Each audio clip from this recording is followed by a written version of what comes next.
before I lived here, I had never heard of a multi condominium.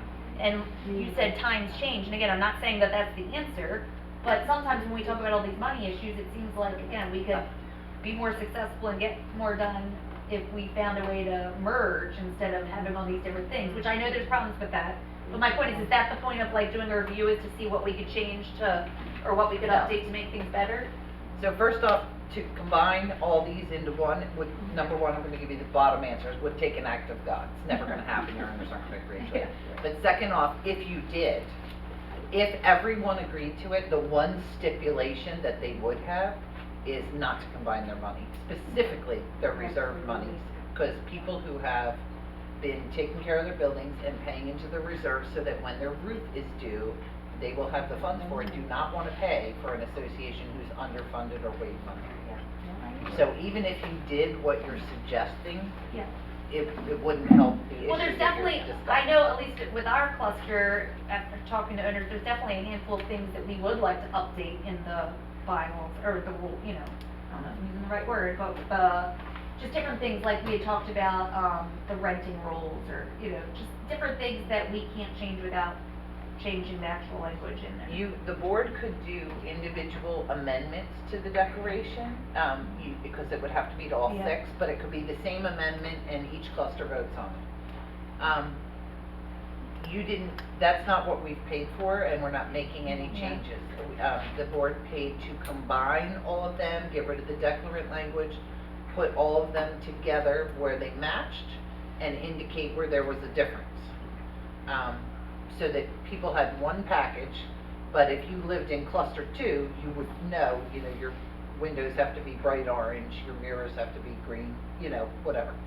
So that's all that we paid for. So to do it here, rewrite them and do a whole new thing, you're probably looking at probably closer to $20,000 or higher.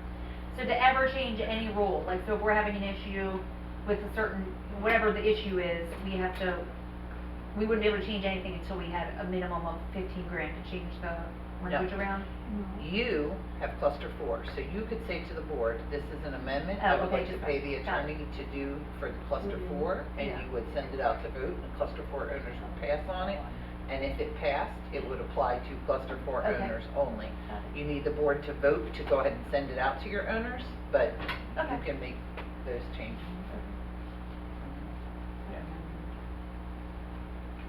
We have to, we would want to have a meeting because we have some things that Well, that's what we've been asking for. and that's what, We've been asking for years for a couple of things. Are you gonna put all on the bulletin boards or in the lock places for everybody to read the directors' names and phone numbers?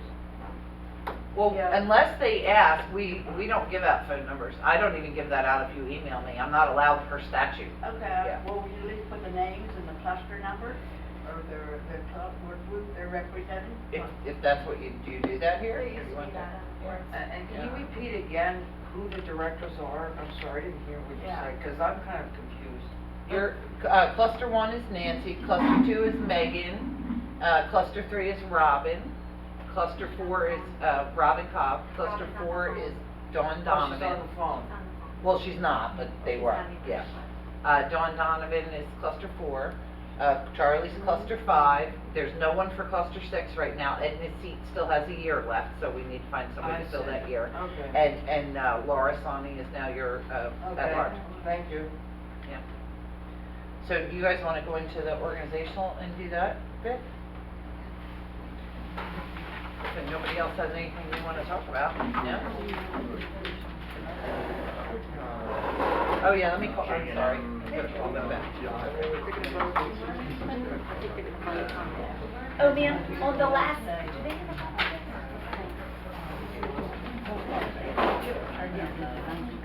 The minutes? Oh, they don't, okay, I was gonna say, oh, the director makes Hi, I'm gonna call Dawn, okay, hang on.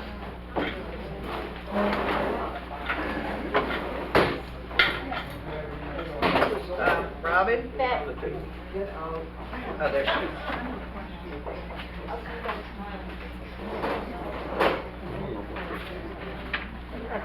Jim?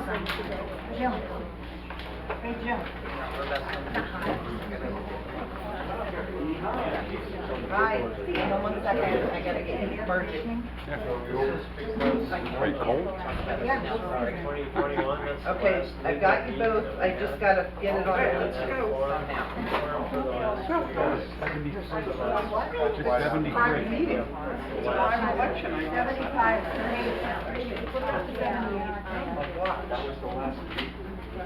Wow. What's that flying around? It's on, right? Okay, I gotta get this set up, I'm sorry. Try, but now it's on the line. Did they send somebody out to look at the screen too? Yeah, I did. Hang on, ladies, I'm sorry. Just today.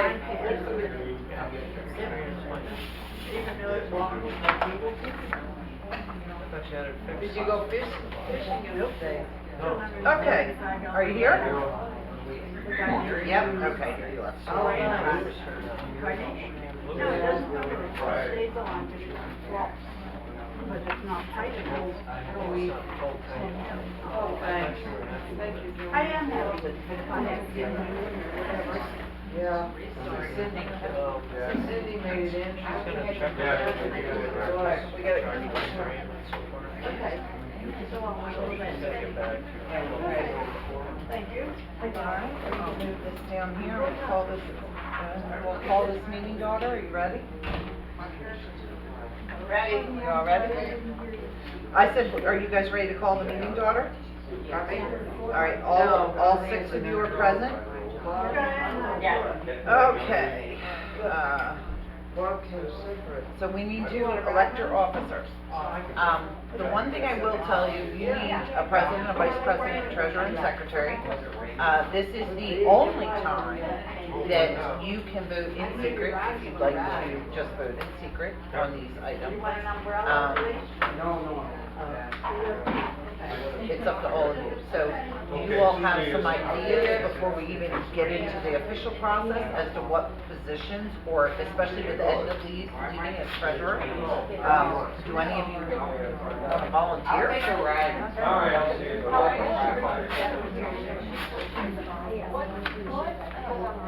What is the responsibilities of the president and the treasurer or vice president, and just so I know exactly what they're doing. Don, is that you? Yeah, Okay. What their duties are?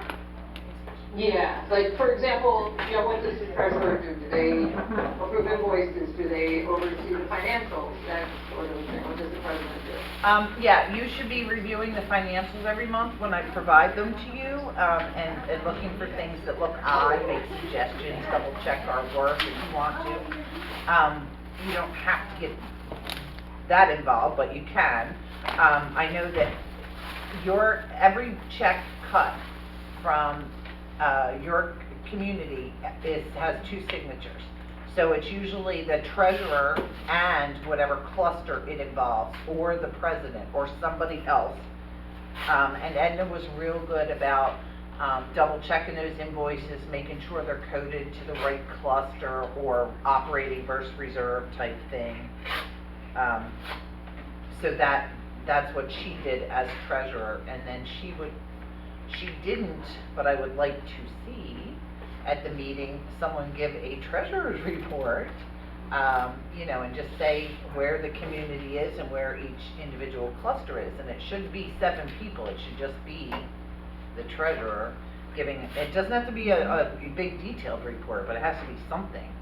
But that should be done. And then we should be making a motion to approve the financial at each meeting, the previous financial that was handed out. So,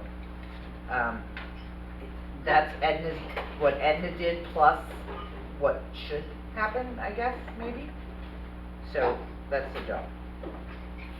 What about the president? What does the president do? Okay. President signs all contracts. I think it's in your bylaws. I don't even know the deal. The president signs all contracts. The big caveat for me is that my contract says if I'm giving conflicting information, then I'm gonna listen to my president versus any other board member. Otherwise, I'll work with any of you equally on whatever you're working on. As far as being president, a lot of times, and this was Tom that volunteered, so I don't know that it's necessarily the president's job, but stuff like Charlie's talking about, like, if you need a vendor to come out here and it's for the master pool, we need someone to volunteer to meet with the vendor. That does not have to be a board member, but Tom took a lot of that on. Okay. So did EJ, so it's. Yeah. But Yeah, they've kind of set a precedent for it, but that doesn't mean that it has to continue in that vein. Anybody could do it, but you don't have a whole lot of people volunteering to help. I personally think Yeah. if we get a decent maintenance person, they can also meet vendors too, right? Absolutely. Yeah, like Yeah, I really and that was think my that's next gonna turn que- things yeah, that was around. my next Yeah. question. If we did decide to get a maintenance person for say 20 hours a week, could they actually not only represent the clusters, but the master itself? Right. And I think we can end up saving money, honestly, after the first several months, because we can get that new maintenance person to fix stuff that we're contracting out at twice or quadruple the price that we would pay for the maintenance guy. Yeah. That's what, so I think it might cost us a little money up front, like where we would go, but then I think we would, we would see a savings in the long term. I don't want